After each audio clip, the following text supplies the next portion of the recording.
The Lord be with you. and with your spirit. A reading from the Holy Gospel according to John. Glory to you, O Lord.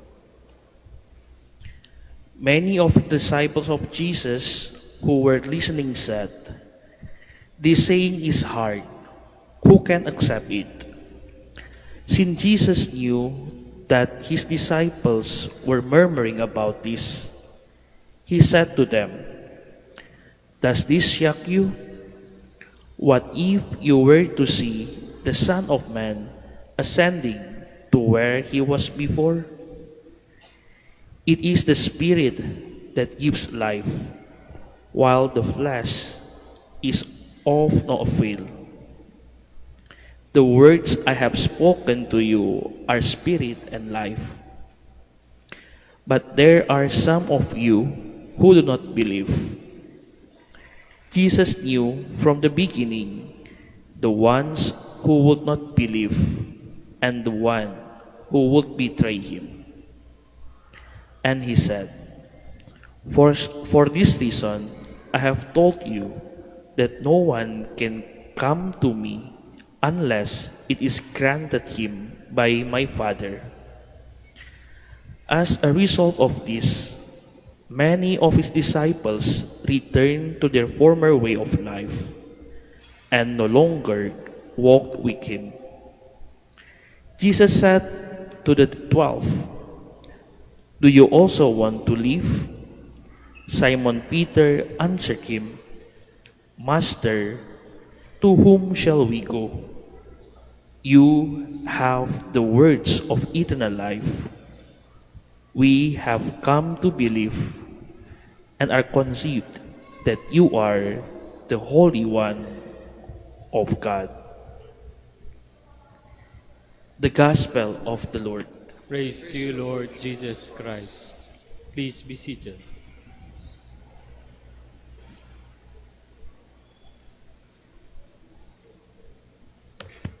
Magandang umaga po sa inyong lahat. Welcome po sa Minor Basilica of Our Lady of the Rosary of Manaoag. Ang ating responsorial sampo ay nag-iwan ng isang katanungan.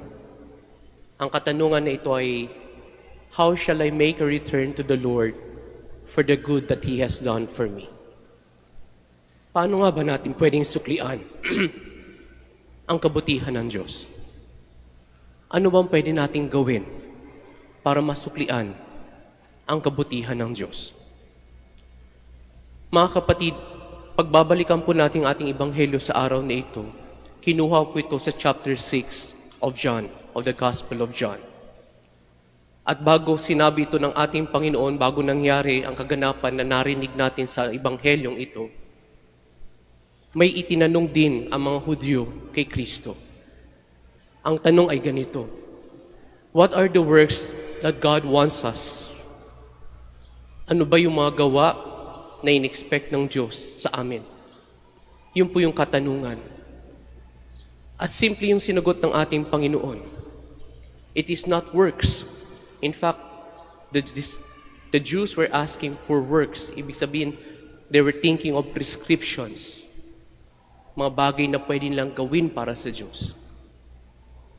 Pero ang sagot ng Panginoon ay simple lamang.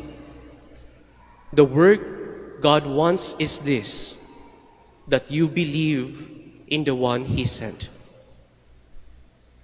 Sa madaling sabi, mga kapatid, kung tatanungin natin ano nga bang pwede natin isukli sa Diyos, walang gawa ang sasapat.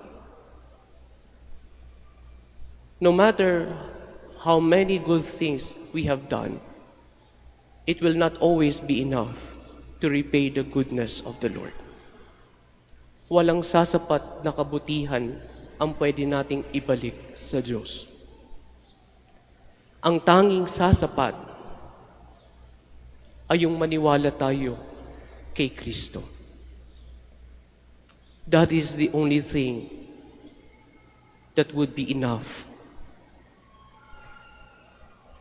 Kapag tayo'y naniwala sa ating Panginoon, mga kapatid, yun ang tanging gawa na pwede nating gawin, na pwede magkaroon ng value in our belief.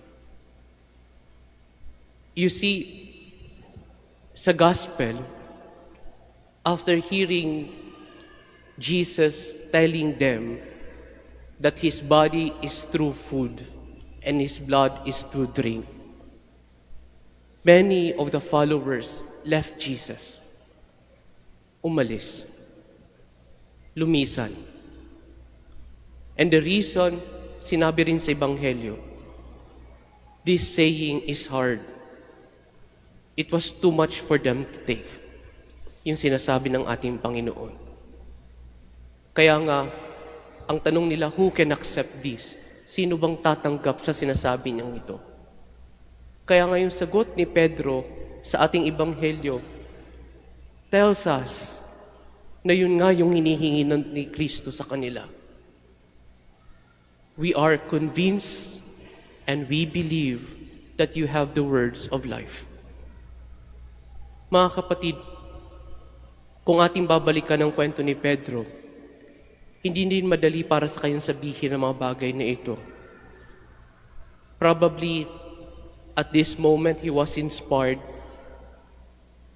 to tell it, to say it. No? Pero kung tatanungin natin, hindi naging magadali ang journey ni Pedro as a believer. In fact, there was a time that he betrayed Jesus. Umalis din siya. Kinapos yung kanyang pananampalataya sa ating Panginoon. Yung kanyang pagtitiwala sa ating Panginoon. Hindi naging sapat din yun para sa kanya. But there's a catch. He returned. He went back. Bumalik siya sa Panginoon. Naniwala siya sa Panginoon. And what are the effects? Narinig natin sa unang pagbasa.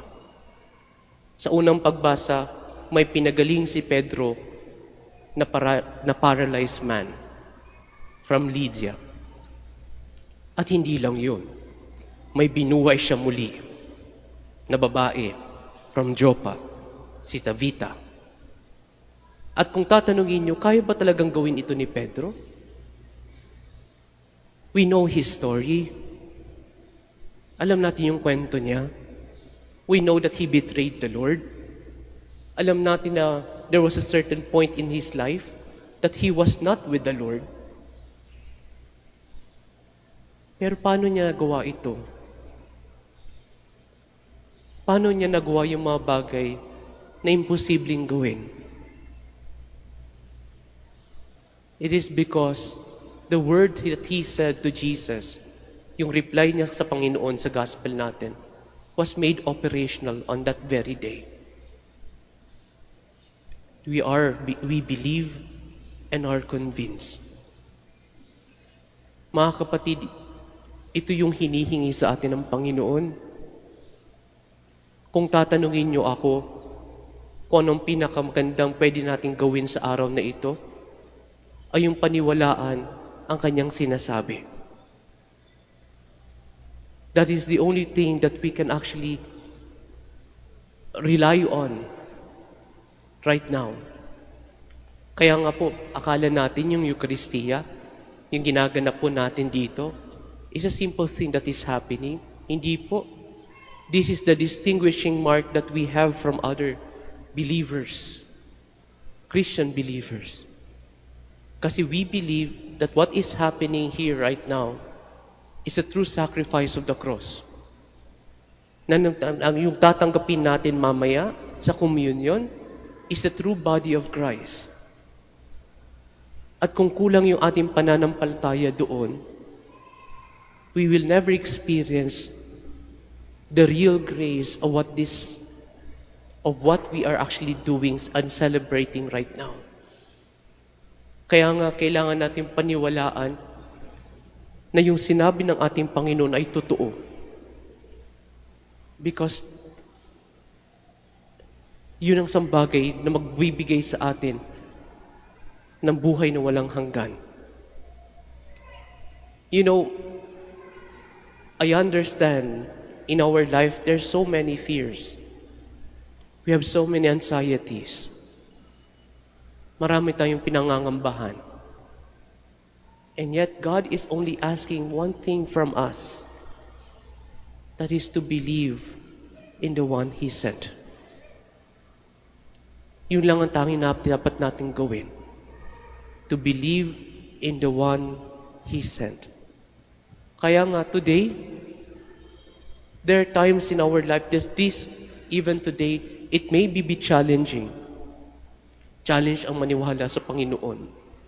Lalo na pag sinusubok tayo. Lalong-lalo na kapag may dinaraanan tayo sa buhay. Lalong-lalo na kapag tayo may sakit. Lalong-lalo na pag tayo may problema.